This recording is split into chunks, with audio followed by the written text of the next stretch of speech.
Now cool it, mama. Yeah. Groovy.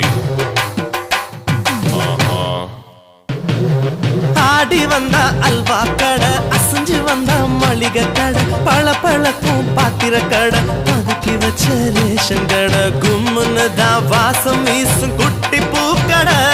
நீ